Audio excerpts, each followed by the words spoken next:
juga mulai melebar politik identitas ini, Bang Karni.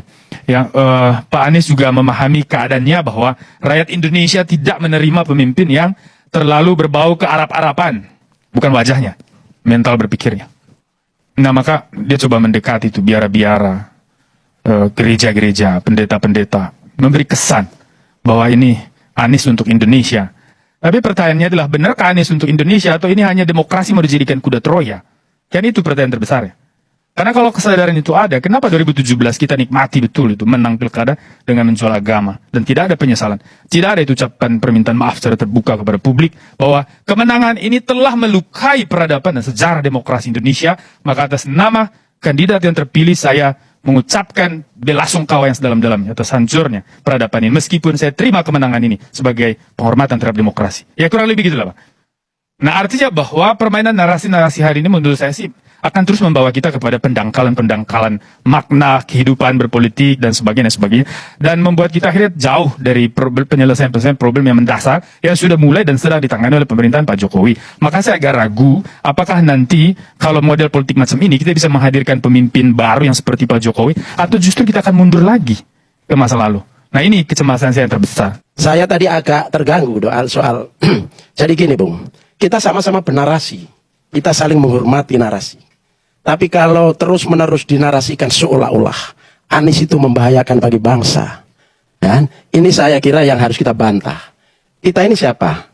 Kita harus menghormati semua warga negara punya hak yang sama, dipilih dan memilih, kemudian punya tanggung jawab yang sama untuk majunya bangsa dan negara ini. Caranya yang berbeda, kompetisi, pilihan partainya, pilihan ininya itu yang berbeda.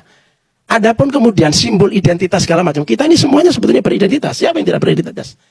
Lahirnya pemilu Jakarta yang seperti ini, sebetulnya faktor utamanya bukan Anies loh, tapi Ahok. Orang Kristen, Cina, mengutip ayat Al-Quran, berangkatnya dari situ. Yang menafsirkan ayat semaunya. Di sini sebetulnya titik tolaknya.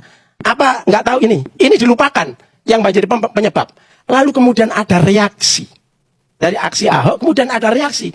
Reaksi yang berbau agama itu kemudian dijadikan satu framing, seolah ini politik identitas dan dialamatkan kepada Anies.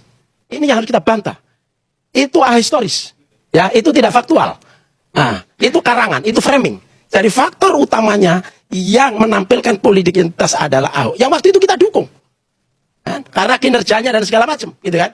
Nah, oleh karena itu, kalau kita tidak masuk berdebat soal itu, maka ini harus dihentikan. Pak Bukhari izin komentar dikit di harus dihentikan. Saya harus bertanya ke Pak.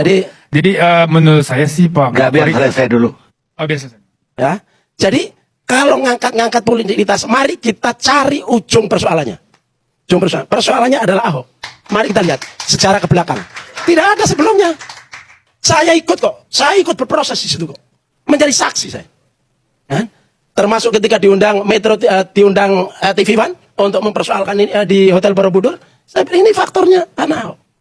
Nah, barulah ada reaksi. Dan harus disadari, reaksi itu dari mayoritas rakyat, di mana Indonesia itu mayoritas Muslim. Lah kemudian ada berbau-bau agama seperti itu. Itu logis. Secara filosofis masuk akal, secara sosiologis nggak bisa dihindarkan. Ya, secara juridis boleh. Ya? Ini tidak dalam rangka menghancurkan negara Indonesia, tidak dalam rangka justru untuk Indonesia. Jangan dilupakan sosiologis ini. Lalu kemudian direaksi dengan narasi-narasi identitas. Pukulannya kepada siapa? Kepada mayoritas. Apa nggak sakit itu? Nah, oleh karena itu, kalau mau ngangkat-ngangkat itu kita bisa berbantahan.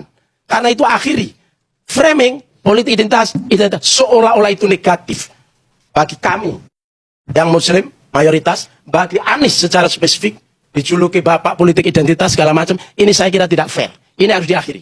Ke depan kita kompetisi ide, gagasan bagaimana Indonesia ke depan menyelesaikan utang, bagaimana kesejahteraan rakyat, bagaimana keadilan hukum dan segala macam. Kita debat di situ.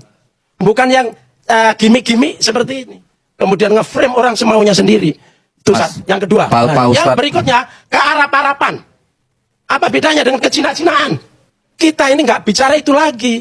Arab, Cina, siapapun yang menjadi warga negara Indonesia punya hak yang sama. Punya hak yang sama. Tidak ada itu lagi.